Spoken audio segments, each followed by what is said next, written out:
15 अगस्त लाल किले की प्राचीर से प्रधानमंत्री मोदी ने देश को दो दुश्मनों से चेताया था, पहला वंशवाद और दूसरा करप्शन।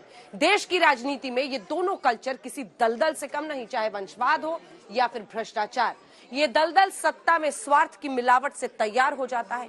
एक बार सत्ता के साथ स्वार्थ की मिलावट हुई तो आंखों पर कुर्सी की पट्टी बन जाती है, सही और गलत का फर्क मिट जाता है। ठीक वैसे ही जैसे आज बिहार में बनी नई गठबंधन वाली टीम में नजर आ रहा है। टीम के कैप्टन नीतीश कुमार है, वही नीतीश कुमार जिन्होंने 17 वर्ष पहले क्राइम मुक्त, करप्शन मुक्त और कम्युनल मुक्त बिहार की शपथ खाकर सत्ता संभाली थी, यानी ट्रिपल सी का नारा देकर। लेकिन आज वही नीतीश कुमार अपनी नीति और नीयत के साथ समझौता करते दिख रहे हैं। लालू की पार्टी से हाथ मिलाते ही वो बदल गए। कल तक दागियों पर बरसने वाले नीतीश आज दागियों के दम पर सरकार चलाने निकले हैं।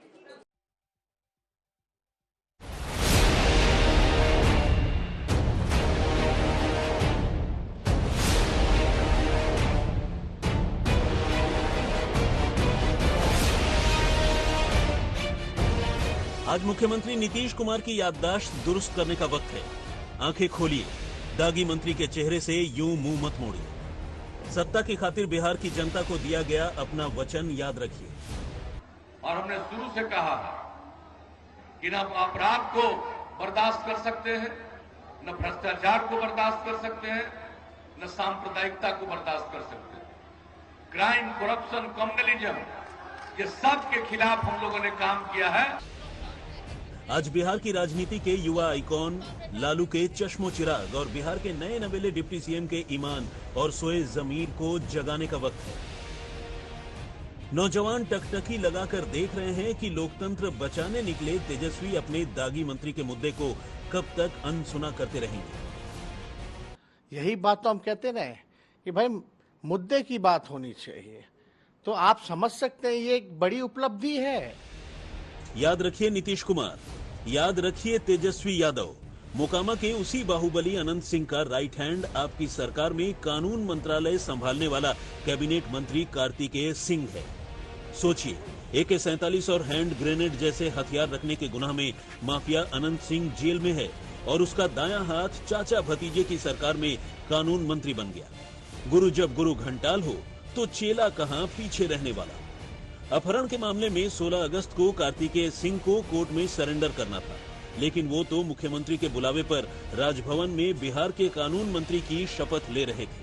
मतलब ये कि कानून की जिसे तलाश है वही सूबे का कानून मंत्री बन गया। ये अंधेर गर्दी नहीं तो और क्या है। मगर अफसोस, कार्तिकेय सिंह की अपराध की कुंडली खुली तो सुशासन बाबू ने दिन के उजाले में अपनी आंखें बंद कर दी। उन पे वारंट जारी हुआ है सर कार्तिकेय पे। नहीं, वो नहीं पता, इसके बारे में जानकारी हमको सर बीजेपी कह कितने बदल गए सरकार, क्योंकि विपक्ष पूछ रहा है कि क्या हुआ तेरा वादा। लेकिन फिर मैं बड़ा सवाल उठाना चाहता हूं। नीतीश कुमार जी, आपके कानून मंत्री कोर्ट की प्रक्रिया से खिलवाड़ कर रहे हैं। उनका एंटीसिपेटरी बेल पटना हाईकोर्ट के द्वारा 2017 के फरवरी में, आज से 5 साल पहले से अधिक रिजेक्ट कर दिया गया। वो सरेंडर नहीं करते हैं।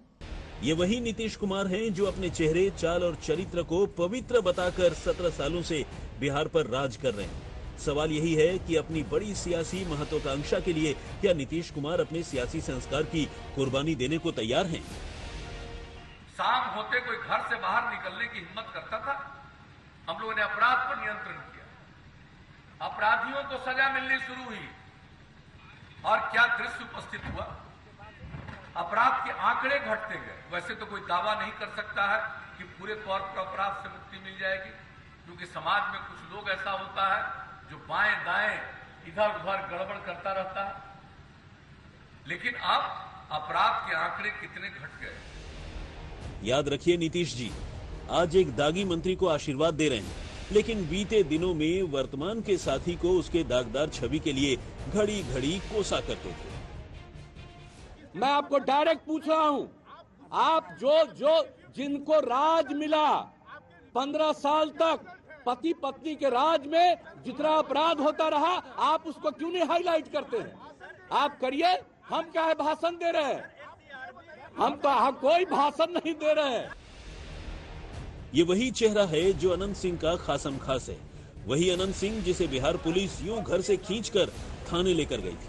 तो ऐसी कौन सी मजबूरी है कि माफिया अनंत सिंह का खासम खास आपकी सरकार में ताकतवर मंत्री बन गया? भाई ये क्या कानून मंत्री ये कह रहा है कि वारंट अगर है तो उसका जवाब देंगे, कानून क्या जवाब देंगे? आपको तो सरेंडर करना था ना।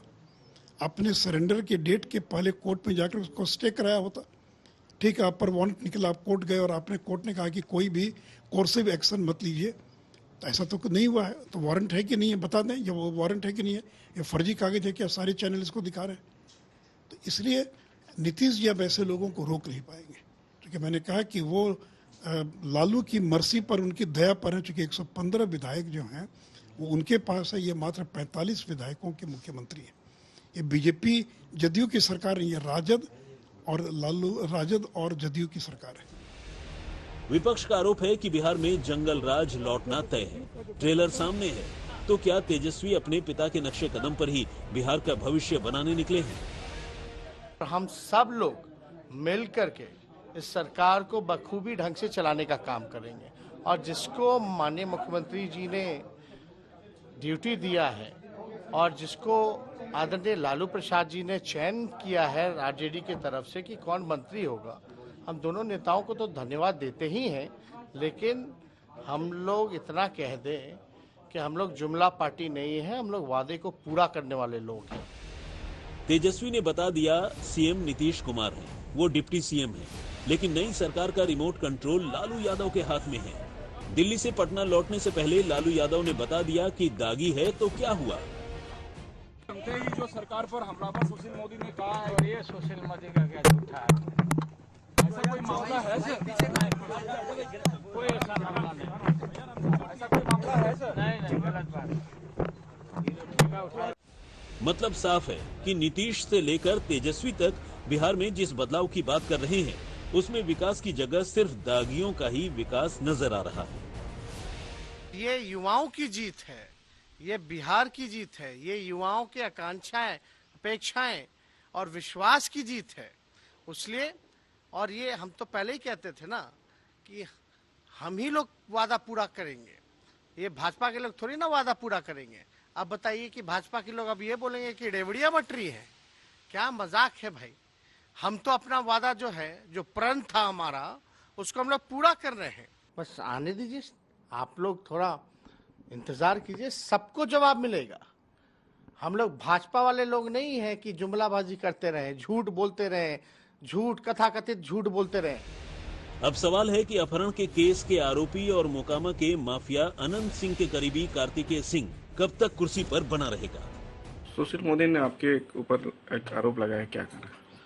देखिए, हलफनामा में सब अपना मंत्री विधायक जितने होते हैं सब देते हैं, सब दिया हुआ है, उसमें कहीं कोई इस तरह की बात नहीं है। सुशील मोदी ने आपके ऊपर एक आरोप लगाया, क्या करना? देखिए, हलफनामा में सब अपना मंत्री विधायक जितने होते हैं सब देते हैं, सब दिया हुआ है, उसमें कहीं कोई इस तरह की बात नहीं है।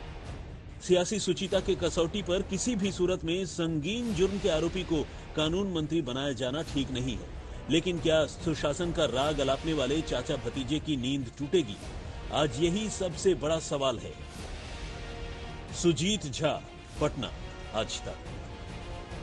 आपने बिहार के कानून मंत्री की क्राइम फाइल देखी, और अब आपको दिखाते हैं कि कैसे बिहार की नई सरकार में चावल घोटाले के आरोपी को ही कृषि मंत्री का ओहदा दे दिया गया है। जी हां, आरजेडी के कोटे से सुधाकर सिंह को कृषि मंत्री बनाया गया है। और हां, नीतीश तेजस्वी कैबिनेट में सिर्फ दागी मंत्रियों की ही भर्ती नहीं हुई है, बल्कि सरेआम गुंडागर्दी करने वाले भी जेल से निकलकर मौज में घूम रहे हैं। आरजेडी विधायक चेतन आनंद के पिता और बाहुबली नेता आनंद मोहन जिस तरह जेल से निकलकर बिहार में घूमते हुए नजर आए, सवाल नीतीश तेजस्वी सरकार पर उठना लाजमी है।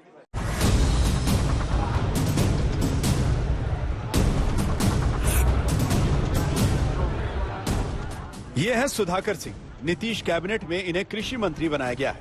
सुधाकर सिंह आरजेडी के कोटे से मंत्री बने। अब इन्हें मंत्री बनाने के पीछे नीतीश कुमार की कोई मजबूरी है या दबाव, ये पूछने वाले पूछेंगे। सुधाकर सिंह को कृषि मंत्री बनाना इसलिए अजीब है क्योंकि उन पर चावल घोटाले में केस करने वाली नीतीश कुमार की सरकार ही थी।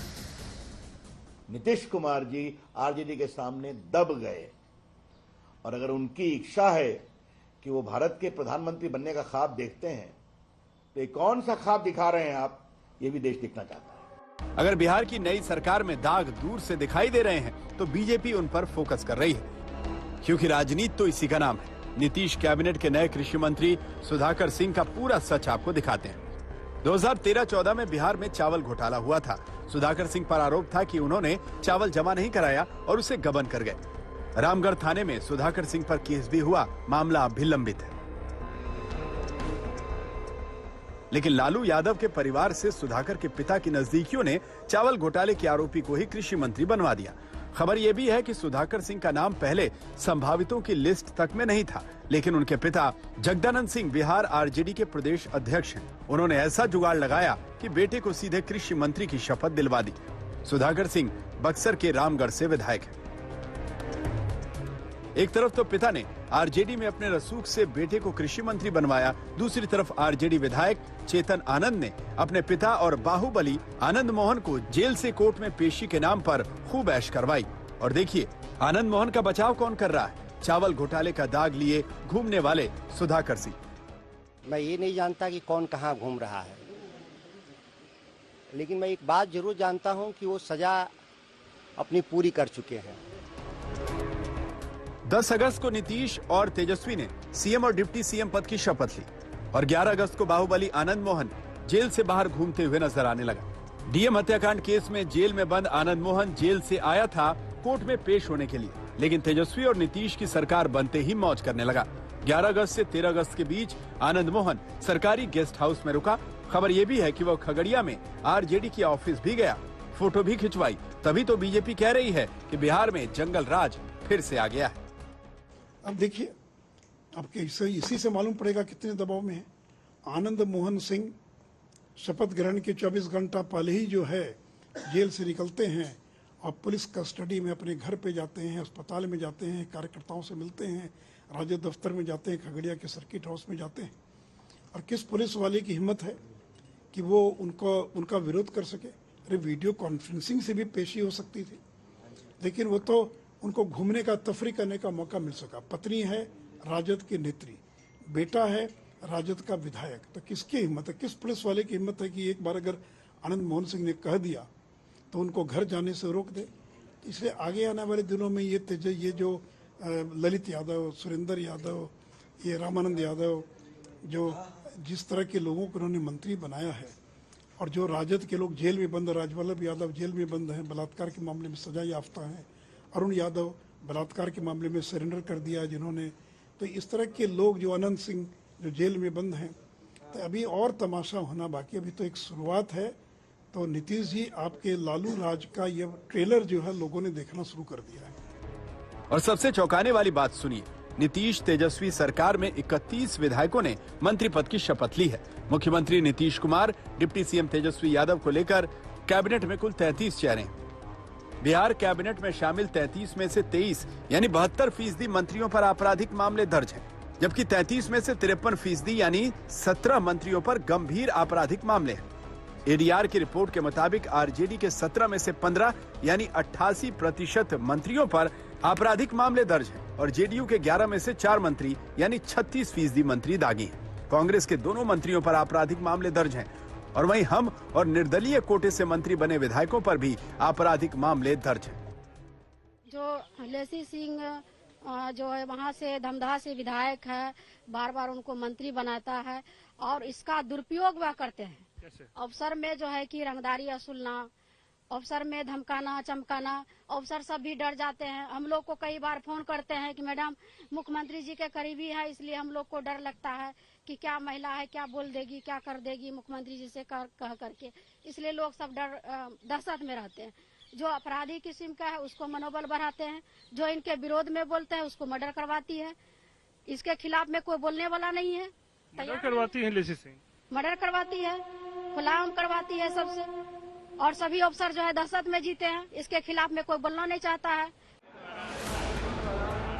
बिहार की नई सरकार में आरजेडी कोटे से मंत्री बने सुरेंद्र यादव की छवि एक दबंग नेता की है। रिपोर्ट्स के मुताबिक सुरेंद्र यादव के खिलाफ हत्या के प्रयास, दंगा कराने और आपराधिक साजिश रचने समेत कई संगीन आरोप लग चुके हैं। जेडीयू कोटे से मंत्री बने जमा खान की छवि भी बिहार और यूपी सीमा से सटे इलाकों में दबंग नेता के रूप में होती है। ये वजह है जमा खान के ऊपर 1-2 नहीं बल्कि 24 से अधिक आपराधिक मामले दर्ज हैं। और इसी तरह नीतीश सरकार में एक और मंत्री बने हैं चंद्रशेखर यादव, जो मधेपुरा विधानसभा क्षेत्र से जीत की हैट्रिक लगा चुके हैं। उन्हें 20 फरवरी 2022 को दिल्ली एयरपोर्ट से गिरफ्तार किया गया था। वो अपने सामान के साथ 10 कारतूस लेकर जा रहे थे। चंद्रशेखर यादव पर 33 मामले दर्ज हैं। बीजेपी कह रही है बिहार में फिर से लालू दौर लौटा है। उधर दिल्ली से इलाज करवाकर पटना लौटे लालू कह रहे हैं कि 2024 में मोदी को हटाना है। सरकार को हटाना 2024 को लेकर जो योजना है हटाना है, मोदी को हटाना है। लालू कह रहे हैं 2024 में तानाशाह को हटाना है और बीजेपी ने कोर ग्रुप की बैठक में 3 घंटे के मंथन के बाद बिहार की 40 लोकसभा सीटों में से 2024 में 35 सीटें जीतने का लक्ष्य रखा है। रोहित सिंह के साथ सुजीत कुमार झा, पटना, आज तक। तो एक ऐसे दिन पर जब दागियों को लेकर मंत्रिमंडल में बवाल है इस वक्त सियासत में, लालू प्रसाद यादव पहुंचे हैं दिल्ली टू पटना और उसके बाद नीतीश कुमार मुख्यमंत्री उनसे मिलने जा रहे हैं। लालू प्रसाद यादव और राबड़ी देवी से उनकी है मुलाकात। दरअसल एम्स में लालू यादव का इलाज चल रहा था। पटना में राबड़ी आवास पर मिलने पहुंचे हैं नीतीश कुमार और बल्कि स्वेरिंग इन के दिन भी जब एनडीए का गठबंधन टूटा बीजेपी जेडीयू का, उस दिन भी और उसके बाद जब सरकार भी आरजेडी की बनी नई जेडीयू के साथ, तब लालू प्रसाद यादव वहां नहीं पहुंच सके थे। उनकी तबीयत खराब थी, वो दिल्ली के एम्स में अपना इलाज करा रहे थे। लेकिन अब लालू से मिलने पहुंचे हैं सीएम नीतीश कुमार।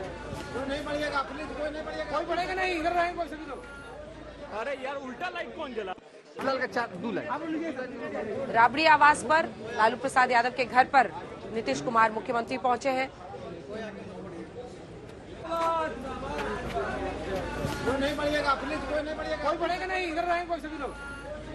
और अब बात उस खबर की जो हर माँ बाप और गर्ल्स हॉस्टल में रहने वाली लड़कियों से जुड़ी है। देश की राजधानी दिल्ली में एक गर्ल्स हॉस्टल के अंदर से डराने वाली तस्वीरें दुनिया के सामने आई। गर्ल्स हॉस्टल का गार्ड ही लड़कियों के साथ बदसलूकी करते कैमरे में कैद हुआ। गार्ड की शर्मनाक करतूत वाला वीडियो खूब वायरल है, लेकिन चौंकाने वाली डिटेल ये है कि पीड़ित लड़की अपने साथ हुए बदसलूकी के खिलाफ मौन है। अब तक पुलिस में कोई शिकायत नहीं की है। सवाल यह है कि समाज में बदनामी के डर से पीड़िता की चुप्पी कहीं ऐसे कायरों की ताकत न बन जाए। राजधानी दिल्ली में ये कैसा जंगल राज, गर्ल्स हॉस्टल के अंदर ये कैसी अंधेर कर दी। गर्ल्स हॉस्टल के गार्ड की शर्मनाक करतूत। कैमरे में कैद गर्ल्स हॉस्टल वाला गार्ड। गर्ल्स हॉस्टल से आई डराने वाली रिपोर्ट। करीब 30 सेकंड के इस वीडियो में कैद सच देश को हिला देने वाला है। एक सेकंड में कैद गर्ल्स हॉस्टल के अंदर हुई वारदात रोंगटे खड़े करने वाली है, क्योंकि मामला देश की राजधानी दिल्ली का है। सबसे पहले इस वीडियो के एक फ्रेम को देखिए, तभी आपको समझ में आएगा कि गर्ल्स हॉस्टल के अंदर क्या हुआ। वीडियो में कुछ लड़कियां बाहर की तरफ आते हुए दिखाई देती हैं। 1, 2, 3 और ये 4। आप देख सकते हैं कि बाईं तरफ फर्श पर कुछ थालियां रखी हुई हैं। तभी अचानक चारों लड़कियां वापस भागते हुए नजर आती हैं, मानो कोई इनके पीछे भाग रहा है। इसके बाद वीडियो में हाफ टी शर्ट पहना एक शख्स नजर आता है। आप देख सकते हैं तस्वीरों में दिख रहे शख्स ने एक लड़की को पीछे से दबोच रखा है। चौंकाने वाली बात यह है कि लड़की इसी हॉस्टल में रहती है और उसे पकड़े हुए कोई और नहीं बल्कि गर्ल्स हॉस्टल का गार्ड रजनीश है। लड़की गार्ड की चंगुल से बचने की पूरी कोशिश करती है, अपने हाथ पैर चलाती है, लेकिन गार्ड ने उसे पूरी ताकत से पकड़ रखा है। हैरान करने वाली बात यह है कि इस दौरान हॉस्टल में मौजूद कोई दूसरी लड़की उसे बचाने नहीं आती। किसी तरह लड़की बचने की कोशिश करती है। इस दौरान गार्ड रजनीश उसका हाथ पकड़ लेता है। दिल दहला देने वाली वारदात दिल्ली के करोल बाग इलाके की है। पूरे वाकये पर दिल्ली पुलिस का कहना है कि 13 तारीख को करोल बाग के इस गर्ल्स हॉस्टल से एक कॉल मिली थी। कॉल ये थी कि गर्ल्स हॉस्टल में गार्ड लड़कियों के साथ मारपीट कर रहा है। इस हॉस्टल में तकरीबन 70 से 80 के आसपास लड़कियां रहती हैं और कॉल ये थी कि जो गार्ड है वो मारपीट कर रहा है, जिसके बाद पुलिस लीगल एक्शन लेने के लिए इस जगह पर पहुंचती है। लेकिन पुलिस का कहना है कि उस लड़की ने किसी भी तरीके की लिखित कंप्लेन देने से साफ मना कर दिया और इसके बाद पुलिस यहां से चली जाती है। लेकिन 16 अगस्त को जब वीडियो वायरल होता है तो उसके बाद उसमें सारा इंसिडेंट साफ नजर आता है, जिसके बाद पुलिस ने खुद ही संज्ञान लेते हुए इस मसले पर एफआईआर रजिस्टर कर ली और इसके बाद पुलिस ने अपनी तरफ से फिर से उस लड़की और उसके परिवार वालों से बात की कि वो दोबारा कंप्लेन दे दें। लेकिन लड़की की तरफ से किसी भी तरीके की कोई शिकायत दिल्ली पुलिस को नहीं दी गई है। लेकिन पुलिस ने अपनी तरफ से कंप्लेन रजिस्टर कर ली है, एफआईआर रजिस्टर कर ली है। वारदात 13 अगस्त की है। आरोप के मुताबिक निजी गर्ल्स हॉस्टल के गार्ड ने लड़कियों के साथ मारपीट की। हालांकि बदनामी के डर से अब हॉस्टल में रहने वाली कोई लड़की बोलने को तैयार नहीं है। सुभाष, क्या कब से हो यहाँ पे गार्ड? आज इससे पहले नहीं थे? नहीं, इससे पहले था। मैं गांव चला गया था। कब गांव गए थे? 8 तारीख। वो कितनी लड़कियां रहती हैं? 60-70 लड़कियां। 60-70 लड़कियां। अच्छा ये बताओ कि यहाँ का केयर टेकर कौन है? कमल गुप्ता। वो है यहाँ पे? कोई है जो बात कर सकता है? नहीं, अभी नहीं। तो ये बताओ वो कौन गार्ड था जिसके खिलाफ कंप्लेन हुई है मारपीट की? सर वो बिहार का था। बिहार, नाम क्या है उसका? रजनीश। अच्छा ये बताओ कि क्या सुने, तुमको क्या पता लगा जब गांव से आया कि क्या हुआ था? मेरे को बताया सर कि यहाँ किसी लड़की की छेड़खानी कर दी। छेड़खानी कर दी? ये किसने बताया तुम्हें? ये लड़कियों ने अंदर ही बताया। लड़कियों ने ही अंदर बताया। अभी रजनीश कहाँ है? थाने में सर। वीडियो सोशल मीडिया पर वायरल हुआ तो दिल्ली महिला आयोग एक्टिव हुआ। उस वीडियो में साफ दिख रहा है कि कैसे एक आदमी लड़कियों को वहां दबोच रहा है, मारपीट कर रहा है और उनके साथ मॉलेस्टेशन तक कर रहा है। ये बहुत ही ज्यादा शर्मनाक है। मैंने नोटिस इशू करा है दिल्ली पुलिस को, क्योंकि मैं चाहती हूं कि इस मामले में तुरंत एफआईआर दर्ज हो और जो भी दोषी हैं उनको अरेस्ट किया जाए। दिल्ली महिला आयोग ने पुलिस को नोटिस भेजा है और पूरे मामले में गार्ड के खिलाफ कड़े एक्शन की मांग की है। दिल्ली पुलिस ने भी जांच शुरू कर दी है।